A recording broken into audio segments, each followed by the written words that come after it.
Assalamualaikum warahmatullahi taala wabarakatuh.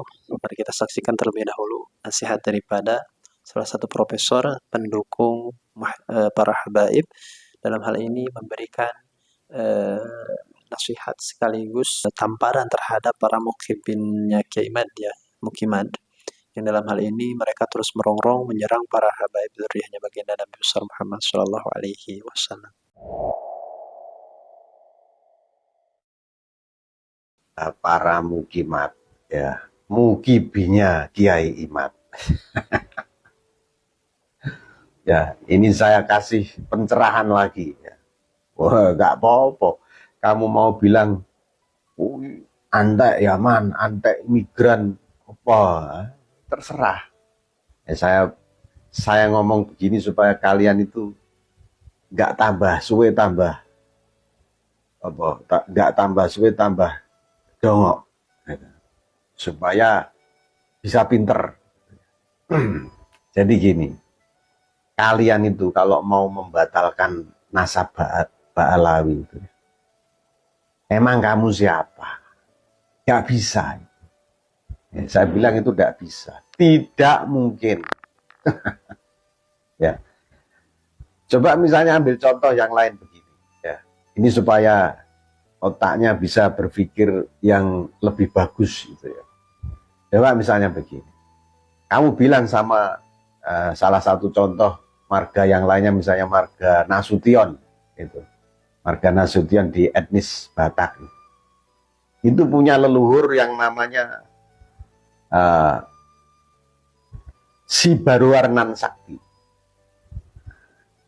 Coba kamu bilang sama mereka, wahai orang-orang Nasution, aku tidak percaya kepada kalian.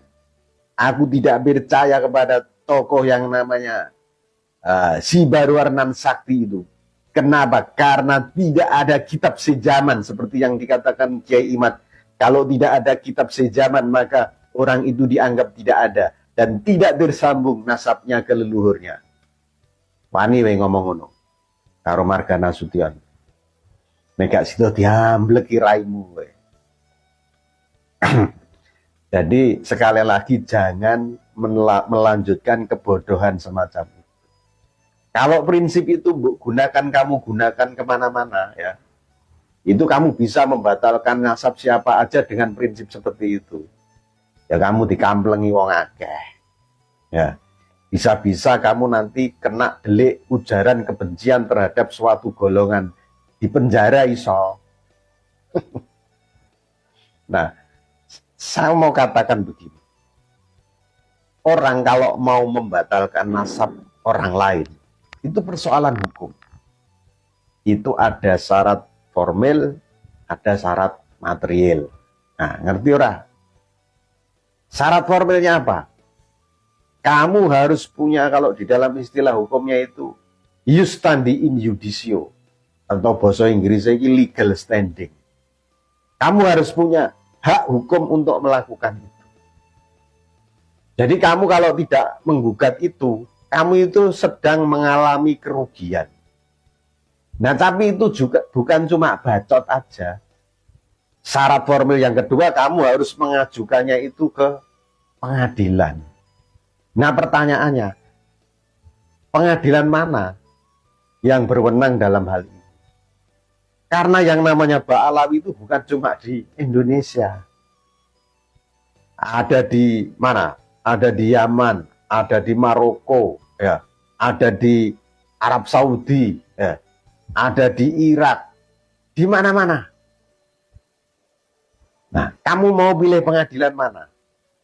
Misalnya kalau kamu mau pilih pengadilan Indonesia, apakah nanti putusan pengadilan Indonesia ditaati oleh pengadilan yang lain? Nah, ini saya sampaikan ini supaya otakmu itu bisa mikir yang benar. Nah, tapi kamu tidak bisa cuma ngomong hanya berdasarkan pendapat, Bu, jadikan apa namanya alasan untuk membatalkan nasab, itu tidak bisa. Itu namanya omong kosong gitu ya. Terus kemudian ada syarat material apa? Kamu harus punya bukti dan buktimu kamu uji di pengadilan. Nah, jangan kamu itu kowar-kowar terus. Kalau itu para Habib terbukti keturunan Rasulullah, mereka harus tes DNA. Ikulah karepmu, ya, karepe wong goblok. Kalau dituruti, ya, itu semua akan jadi goblok seperti kamu. Sudah berulang kali saya sampaikan, ini prinsip hukum, dan ini tidak bisa dibantah oleh siapapun prinsip hukum ini. Kamu kalau tanya sama Donald Trump, dia jawabannya sama dengan saya. Kamu kalau tanya sama Raja Arab, jawabannya sama dengan saya. Kamu kalau mau tanya sama Perdana Menteri Inggris, jawabannya sama dengan saya. Apa itu jawabannya? Jawabannya adalah kalau kamu menuduh seseorang, maka kamu yang punya kewajiban membuktikan. Bukan orang lain yang mbok tuduh terus mbok suruh membuktikan, orang mbok suruh tes DNA, kamu ditertawakan orang. Kamu ditertawakan oleh orang-orang yang berilmu. Jadi ini lucu. Kalian itu fenomena yang lucu, dan itu hanya terjadi di negara ini. Ada orang-orang goblok seperti itu. Di negara lain nggak ada yang ribut-ribut begini kayak di Indonesia begini. Kenapa itu bisa terjadi? Karena saya duga ini proyek. Ya, ini proyek untuk membuat masyarakat itu jadi gaduh sehingga melupakan problem-problem penting yang ada di negara ini. Lawang dari abad ke abad, nggak ada yang pernah protes. Ya, nggak pernah ada yang melakukan pembatalan terhadap nasab halal. Kok kalian sekarang ini ribut menunjukkan diri, memamerkan diri jadi orang-orang goblok? Nah, kalian itu suruhan siapa? Nah, itu. Jadi pertanyaannya sekarang itu, kalian itu suruhan siapa? Proyeknya siapa ini? Itu.